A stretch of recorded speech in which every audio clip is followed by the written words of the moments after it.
दोस्तों नमस्कार और बहुत बहुत स्वागत है आप सबका अपने इस YouTube मंच इन कन्वर्सेशन विद अभिषेक में। आज हम लोग बात करेंगे अमेरिका के उस ब्लैकमेलिंग की, अमेरिका के उस दबाव की जो अमेरिका इस समय सऊदी अरेबिया के ऊपर डाल रहा है।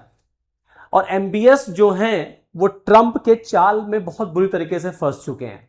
अब एमबीएस को ये नहीं समझ में आ रहा कि अगर वो अमेरिका की तरफ जाते हैं तो वो मुस्लिम देशों के साथ धोखा कर देंगे, और अगर वो ट्रंप के साथ नहीं जाते तो वो अमेरिका के हिट लिस्ट पर चले आएंगे।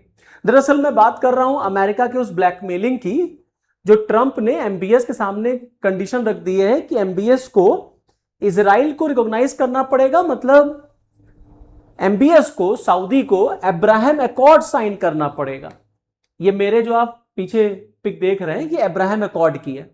अब्राहम अकॉर्ड 2020 में हुआ था। दरअसल ट्रंप जो अमेरिका के राष्ट्रपति थे तो उन्होंने कई मुस्लिम कंट्रीज के साथ मिलकर के एक अकॉर्ड इजराइल के साथ करवाया, जिसमें कई मुस्लिम कंट्रीज ने इजराइल को रिकॉग्नाइज किया, जैसे यूएई वगैरह ने इजराइल को मान्यता दे दी। वरना हम जान ही रहे हैं कि मुस्लिम कंट्रीज का इजराइल के साथ कैसा रिलेशन है। कई कई क्या, लगभग लगभग सभी मुस्लिम कंट्रीज आप देख लीजिए, एक दो को अगर आप छोड़ दें तो वो इजराइल को रिकॉग्नाइज नहीं करते। इजराइल के एग्जिस्टेंस को ही वो रिकॉग्नाइज नहीं करते। ईरान जैसे देश तो कहते हैं death to Israel, death to Benjamin Netanyahu, death to Jews वगैरह वगैरह, ये सब नारे लगते हैं। अब यहां पर अब्राहम अकॉर्ड होता है और अब्राहम अकॉर्ड से कई मुस्लिम कंट्रीज जो हैं वो इजराइल को रिकॉग्नाइज कर देते हैं। यहां तक तो बात क्लियर हो गई। अच्छा, ये काम जानते हैं अमेरिका के राष्ट्रपति जब जो बाइडेन थे तो उन्होंने भी करने की कोशिश की थी, बट वो कर नहीं पाए। अब देखिए, जब अब्राहम अकॉर्ड हो गया तो बार बार अमेरिका की तरफ से, ट्रंप की तरफ से मुस्लिम कंट्रीज पर प्रेशर बिल्डअप किया गया और कहा गया that Abraham accord should be mandatory. और ट्रंप ये चाहते हैं कि Muslim nations should join Abraham accord. मुस्लिम राष्ट्रों को अब्राहम अकॉर्ड को ज्वाइन करना पड़ेगा, जैसे पाकिस्तान, सऊदी वगैरह। अब पाकिस्तान के लिए भी समस्या है कि अगर पाकिस्तान अमेरिका के बुक फ्रेंड में रहना चाहता है, फ्रेंड बुक में, तो उसको अब्राहम अकॉर्ड साइन करना पड़ेगा। ऐसे ही सऊदी के लिए भी है, क्योंकि ट्रंप अक्सर ये कहते हैं कि Abraham accord is a success and it should be mandatory for all. दरअसल मैं आपको बताऊं, देखिए कहानी ये है कि सऊदी के सामने ट्रंप ने यह शर्त रख दी है कि अगर तुम्हें न्यूक्लियर डील को आगे कंटिन्यू करना है अमेरिका के साथ तो तुम्हें इजराइल को रिकॉग्नाइज करना पड़ेगा। अब देखिए, ट्रंप से Saudi nuclear agreement won't move forward without Abraham Accord, they have to be its member. दरअसल 2025 में अमेरिका और सऊदी के बीच में एक न्यूक्लियर डील साइन हुई थी, सिविल न्यूक्लियर डील। यह अमेरिका ने सऊदी के साथ किया था, जिससे सऊदी का पैसा अमेरिका को मिलेगा और अमेरिका सऊदी को चाहता था कि वो मिडिल ईस्ट में ईरान को काउंटर करने के लिए सऊदी को यूज करे। तो सऊदी को उसने न्यूक्लियर इनरिचमेंट करने का, यूरेनियम इनरिचमेंट करने के लिए कहा और 2025 में दोनों के देशों के बीच में न्यूक्लियर डील साइन हो गई। अब ट्रंप ने अभी कुछ दिन पहले सऊदी को यूरेनियम इनरिचमेंट करने के लिए कहा था, लेकिन अब वो ये शर्त रख रहे हैं कि अगर तुम्हें अपने न्यूक्लियर डील को आगे कंटिन्यू करना है तो तुमको अब्राहम अकॉर्ड साइन करना पड़ेगा। अब समस्या यह है दोस्तों कि सऊदी कैसे अब्राहम अकॉर्ड को साइन करे, कैसे इजराइल को रिकॉग्नाइज कर दे। क्योंकि अगर वो इजराइल को रिकॉग्नाइज करता है तो वो अपने मुस्लिम फ्रेंड्स को धोखा दे देगा, ईरान, कतर, कई ऐसे देश, क्योंकि सऊदी यूएई नहीं है। तो सऊदी के सामने अब समस्या यह है कि क्या किया जाए, कैसे हम इजराइल को रिकॉग्नाइज कर सकते हैं, ये तो धोखा हो जाएगा। और ट्रंप ने अभी न्यूक्लियर डील को अप्रूव भी कर दिया। अभी ट्रंप ने न्यूक्लियर डील अप्रूव भी कर दिया था। अब जैसे ही न्यूक्लियर डील अप्रूव हुआ, जो मीडिया ने ट्रंप से पूछा तो ट्रंप ने कहा नहीं, सऊदी को अब्राहम अकॉर्ड साइन करना पड़ेगा, तब ये न्यूक्लियर डील जो है वो आगे कंटिन्यू होगी। तो अब सऊदी के लिए बड़ी समस्या हो गई। और कुछ दिन पहले ट्रंप एडमिनिस्ट्रेशन ने सऊदी को यूरेनियम इनरिचमेंट करने की परमिशन दे दी थी विदाउट आईएईए प्रोटोकॉल। आईएईए का मतलब होता है इंटरनेशनल एटॉमिक एनर्जी एजेंसी, और ये एक ऐसी एजेंसी है जो दुनिया के देशों में जाकर के उनके न्यूक्लियर प्लांट्स को चेक करती है कि तुम कितना इनरिच कर रहे हो। ईरान के साथ यही तो इशू चल रहा है ना। अमेरिका और इजराइल ईरान पर क्या आरोप लगा रहे, भैया वो 70 से 90% इनरिच कर रहा है, आगे चल के न्यूक्लियर वेपन बना लेगा तो इजराइल को एग्जिस्टेंशियल क्राइसिस हो जाएगा और अमेरिका के लिए भी इशू क्रिएट होगा। तो अमेरिका इजराइल के फेवर में रहता है, उसने ईरान पे हमला कर दिया। अब ईरान को काउंटर करने के लिए सऊदी अमेरिका के लिए एक बहुत बढ़िया प्लेयर निकला। तो अमेरिका ने सऊदी के साथ पहले ये डील तो साइन कर ली, लॉलीपॉप भी दे दिया, कहा ठीक है तुम इनरिच करो, सिविल न्यूक्लियर यूरेनियम इनरिचमेंट करो, मतलब बिजली बनाने के लिए तुम कर सकते हो, बट सिर्फ बिजली के लिए। तुम्हारे रिएक्टर जो होंगे वहां से न्यूक्लियर एनर्जी निकलेगी, लेकिन तुम एक लिमिट से ज्यादा नहीं कर पाओगे, मतलब न्यूक्लियर बॉम्ब या न्यूक्लियर वेपन नहीं तुम बना सकते। जब आप न्यूक्लियर वेपन के लिए चले जाएंगे तो वो मिलिट्री यूज हो जाता है। अब यहां पर लेकिन शर्त रख दी, कहा तुमको साइन करना पड़ेगा अब्राहम अकॉर्ड। अब्राहम अकॉर्ड नहीं साइन करोगे तो तुम्हारा जो न्यूक्लियर प्रोग्राम है वो आगे कंटिन्यू नहीं हो पाएगा।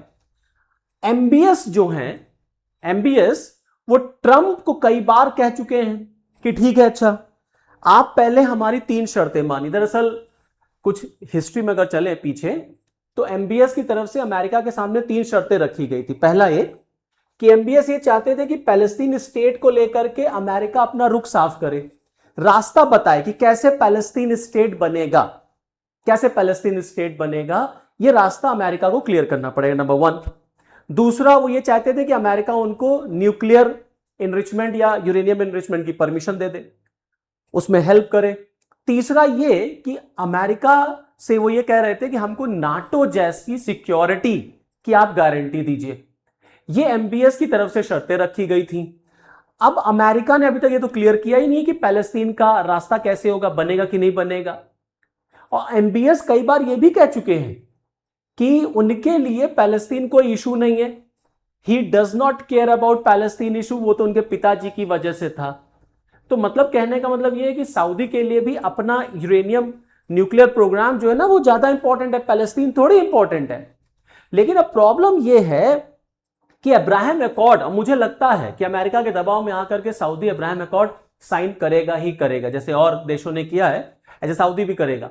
बट अगर सऊदी करता है तब फिर मुस्लिम कंट्रीज के साथ तो ये धोखा होगा, खासतौर से ईरान के साथ, क्योंकि सऊदी ने कई बार इसका सिग्नल दिया कि ठीक है वो इजराइल को रिकॉग्नाइज कर देगा, इजराइल के साथ वो व्यापार भी करेगा, लेकिन ईरान ने आकर के रोक दिया। ईरान बार बार धमकी दे रहा था कि तुमने अगर रिकॉग्नाइज किया, अब्राहम अकॉर्ड को साइन किया तो हम तुम पे हमला कर देंगे, अटैक कर देंगे वगैरह वगैरह। तो एक ये जो मिडिल ईस्ट है ना, इसमें सऊदी और ईरान के बीच में जो हेजीमोनी की लड़ाई है, जो वर्चस्व की लड़ाई है, यहां पर वही चीज आप देख सकते हैं, यहां पर आपको वही चीज देखने को मिलेगी। अब सऊदी देखिए, सऊदी कहता है अगर ईरान के पास न्यूक्लियर वेपन होगा तो हम भी न्यूक्लियर वेपन रखेंगे। तो पूरे मिडिल ईस्ट में आप देखेंगे न्यूक्लियर वेपन की रेस शुरू हो जाएगी। अब सऊदी रखेगा तो यूएई कहेगा हम भी रखेंगे, यूएई रखेगा तो यमन कहेगा हम भी रखेंगे, कतर कहेगा हम भी रखेंगे। तो अल्टीमेटली पूरे मिडिल ईस्ट में आपको आर्म रेस देखने को मिलेगी। अच्छा, ये जो इशू है, जो कॉन्फ्लिक्ट है, ये जो कॉम्पिटिशन है, ये ईरान और सऊदी के बीच में बहुत पुराना है। ये राइवलरी, ये दुश्मनी, और ये दुश्मनी क्या है? Iran is basically Shia dominated, Saudi is basically Sunni dominated. तो शिया सुन्नी वाला इशू।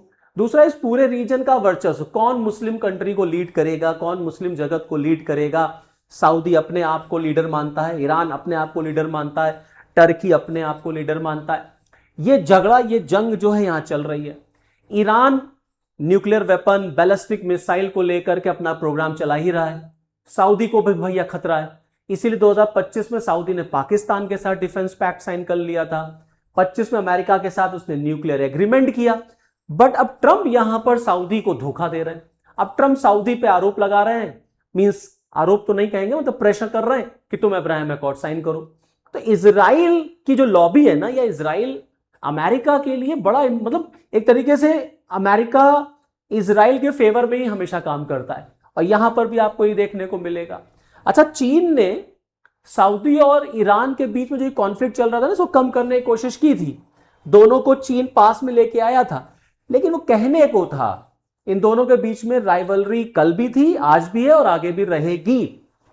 और इस पूरे रीजन में आप देखेंगे मिडिल ईस्ट में ऑलरेडी अनरेस्ट है, आगे भी आपको ऐसे ही अनरेस्ट नजर आएगा। तो कुल मिलाकर के अमेरिका ने अब सऊदी को बहुत बुरी तरीके से फंसाया है। अब सऊदी को समझ में नहीं आ रहा अब क्या करे, अपना न्यूक्लियर प्रोग्राम छोड़े कि हम इजराइल को मान्यता दें, और इजराइल को मान्यता दें तो मुस्लिम जगत के साथ धोखा। लेकिन मैं ये गारंटी के साथ कह सकता हूं कि नेशनल इंटरेस्ट क्योंकि प्रिवेल करता है, सबसे पहले सऊदी आप देखिएगा आने वाले दिनों में इजराइल को रिकॉग्नाइज करेगा ही करेगा। आप क्या सोचते हैं मुझे कमेंट बॉक्स में जरूर बताइएगा, और अगर आप नए व्यूअर हैं, पहली बार वीडियो देख रहे हैं, तो सब्सक्राइब जरूर करिएगा। तो चलिए फिर मुझे दीजिए इजाजत, नमस्कार।